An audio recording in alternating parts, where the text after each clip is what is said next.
Hi everyone, this is Barbara, Marketing Director at Rolex Watch Straps. And I'm Mark Margulies, the founder and CEO here at Rolex Watch Straps. Welcome to a new exciting episode on our YouTube channel. Today we are revealing a very important piece that we just got, so I'm really excited to talk about this.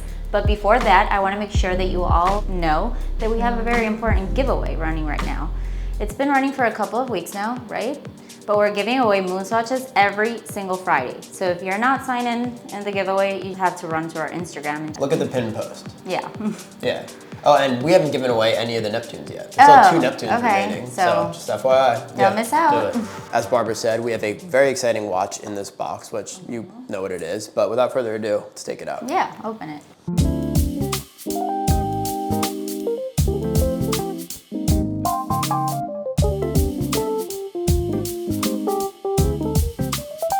This is the 41 millimeter Rolex Oyster Perpetual Celebration dial. This is the first one that I've seen. Obviously the first one I've seen in person. I don't even think I've seen anybody post it on Instagram. Well, I did a whole review on my Instagram about Watches and Wonders, but that was it. Well, Watches and Wonders, of course. But I'm saying I don't think I've seen any personal, other than my post, anybody personally with it. That was a cool picture. Yeah, I try. This is the reference 124300. So to give a little background on this watch, it was released at this year's Watches and Wonders, which we have a video of. And it's definitely one of the more unconventional and stranger pieces in the Rolex catalog, which this year, you know, they did release a lot of weird stuff. The puzzle piece did this. Which they say it's like even harder like to see around. Yeah, definitely unexpected. But what's cool about this watch is, you know, obviously, I was gonna say to give a little history, but we're really only talking about back in 2020 when Rolex released the catalog of the collection, of the colorful Oyster Perpetuals. So they had the turquoise dial, the coral red dial, the yellow dial, the green dial, and the candy pink dial. So what Rolex did with the Celebration dial here is they took that whole collection and they put them in one dial. Very interesting. And they call them little bubbles. I know. But it's very creative. So from a marketing perspective, it's actually really cool. Another thing that's interesting about this watch, actually you brought this up, so I'm not trying to steal your observation, but I wonder if, you know, obviously designing a watch like this, you have to think like what aesthetically, like what color is gonna look best. I wonder like how they placed the bubbles, you know, if they thought out how to do it. But one thing that she brought up that I thought was interesting is, look, we all know that from that OP collection, which many are discontinued now, the most hype one, the hardest to get one was, of course, the turquoise dial. And in that whole Tiffany craze with the Tiffany Nautilus and everything was Tiffany, and that was impossible to get. And so Rolex, of course it would be the background. Yeah, they use that as the main color here. You know, they could have done it in any of the colors really, but no, they chose to do that. It's also like the lighter color, I guess. Well, it's also like the pink one, but it's like the one that makes the other bubbles like pop. This is true. But either way, I feel like they did it on purpose to you know, make it like another. And like I said, a lot of those watches are now discontinued. So other than that, it's a normal Oyster Perpetual. There's really nothing different about it other than this crazy dial. It does loom, which I haven't seen yet because it's brand new, we just took it out of the box. And right now we have it on, of course, the Oyster bracelet that it comes on. And a very polarizing piece. So, you know, it's not something expected. Honest thoughts here. I don't know you've looked at it before, but all hype aside, what are your thoughts on it? I mean, as I mentioned, I feel that the company really thought about putting together a dial that made sense out of all the OPs they had before, the green, the yellow, the pink, so it's kind of like cool in that sense. I personally think it's a really like nice ladies piece. Definitely, I wouldn't like get the 41 for me. I would definitely get the 36. But if it's 41, I would definitely put a rubber strap, no bias. Like it just like slims better on my wrist. I have like a small wrist. So I would definitely like play around with all the colors we have here at Horus. That's what's fun about this dial too, that we can do like the green, the yellow. Even before this watch, we had every single color that matched the OP. So it's kind of cool to like blend all the colors in one piece. So my opinion is that it's a great watch. I would rock it, and yeah, I'm obsessed with it actually. I think it's really cool. What do you think about it? Like, would you wear it? So, okay, look, like an OP in general, I have 36 and 41. I can rock a 36. I have really small wrists, but 41 is definitely better. And I think 41 looks fine on you too. Like Daytonas like look great on small. Like it looks like you look like good wearing a Daytona. The Daytona for some reason like Looks smaller. Yeah. Yeah, that's different. Yeah. But that being said, me personally, my style, like this is not my style at all. Valid. It's valid. It's not something that I personally like want to wear so much. It's not my style. It's very colorful, it's bubbly. It's just, I don't know, it's not me. That being said, it's very cool. I get it.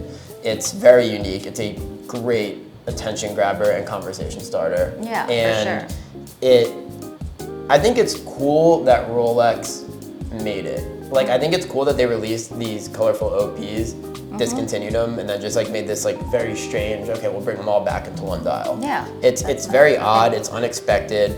I mean, it's weird to look at.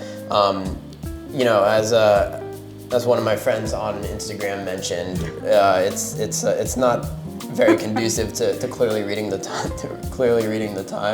Yeah, but you probably don't have the time anyway. Not that any of my watches are ever on the correct time anyway, if I'm going to be completely honest with you. But yeah, I mean, if you're one of those people that is concerned about the legibility of it, it's definitely a busy dial. It's certainly not. I mean, look at it. Like you can't really see where the hell the hands are. But it's cool. I mean, I don't know what else to say. It's interesting. Yeah. What strap would you wear?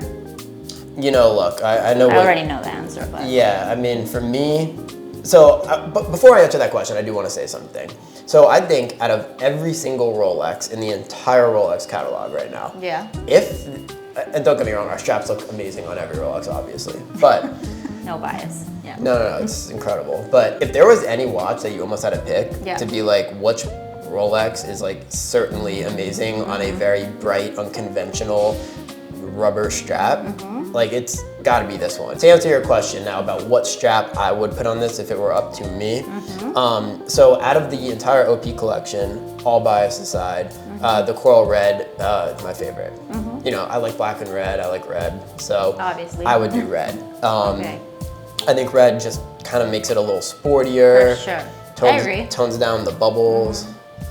Just makes it a little sportier, a little cooler, a little swaggier in my opinion. It's a little, I don't know, it's just more me if I had to choose one. What would you do? I would definitely pick the Tiffany just to blend it in with the... Which is our Seafoam strap, by the way. Yes. Sorry, it's just that I see it and it's like the Tiffany OP but with a bunch of colors. People get confused because we have two shades of light blue. One is Miami blue and one is Seafoam. We actually have like 5, but yeah. Well, of those really light, but that's what people get confused. And it's funny because, you know, if you look at them separately, it's like you can't, well, I can tell, but you can't, they look the same. You put them next to each other, they're completely different. So I would pick the Seafoam for sure. It looks great. Also, my second favorite would be the forest green. Forest green is like one of my favorite colors, so it would definitely have a space on this watch for me to like rock it. So and the green is like a perfect match to that green. It's literally the perfect match. Also, back to the Seafoam thing, like when you put a Seafoam strap on it and it just really highlights that dial, it really, really, really makes the bubbles pop, no pun intended. But other than that, pretty straightforward. I'm not into pink, even though with Messi and Barbie and everything, pink is like, probably pink would go the craziest on this for us right now. So, yeah, I mean, pink is like all the hype right now. Well, obviously. Even white, we could do white would look great black, on this, actually. So white or black are also like... I feel like black is kind of a sleeper combo on this, because if you're just really trying to flex the dial, you know, bring out all the hype to the dial. Black will look great, actually. And then obviously we haven't mentioned it yet, but yellow is super nice too. If you're looking for like a very pastel-y kind of situation going on, yellow is cool. But I mean, overall, about the watch, it's cool. I mean, it's really unique. I would also guess, hopefully I'm right on this, right? But I would guess they're gonna discontinue this after like a year. I kind of agree. They probably will. Think about it. All the OPs are like, a lot of the colors and sizes are discontinued. They discontinued the Meteorite Daytona, which is a sick watch. It is. They discontinued that. Maybe they won't because they discontinued all the rest. So now you can have one and feel like you have all of them. Maybe. I don't know. But who knows, right? I mean, personally, I hope they discontinue it. well. Yeah. I can imagine. So we'll see if they discontinue it or not. But either way, I will say, again, not totally my style, but I do respect the fact that they're just making crazy stuff. Yeah, I agree. It's interesting. Yeah, that's what it's all about for me. Yeah, I would really like to read comments on what colors, like what people pick on this strap. Yeah, look, make sure to comment on the video. Let us know what strap would you put on on a strap, and just what are your thoughts on this very crazy, very strange, controversial piece that was just released. Anyway, thank you for joining us on this watch review. We have many more reviews to come, so stay tuned. Don't forget to subscribe to our YouTube channel and obviously to join our giveaway. We're giving away moon swatches every Friday, so you can't miss on that. Go to our Instagram. Yeah, remember, one person is gonna literally win the entire set of moon swatches. We still have a few weeks left. And Pelican case, right? The entire Pelican case, every single moon swatch. Yes, Neptune's in it. And out of our weekly giveaway so far, we still have not picked a Neptune, which I get like 5,000 DMs a day about. So still there. Yeah, it's still there. So make sure to enter. And we really appreciate your support. So keep watching our videos. Again, comment. We like reading your comments. We like hearing your feedback. And we are going to be back with a lot more for you. Bye.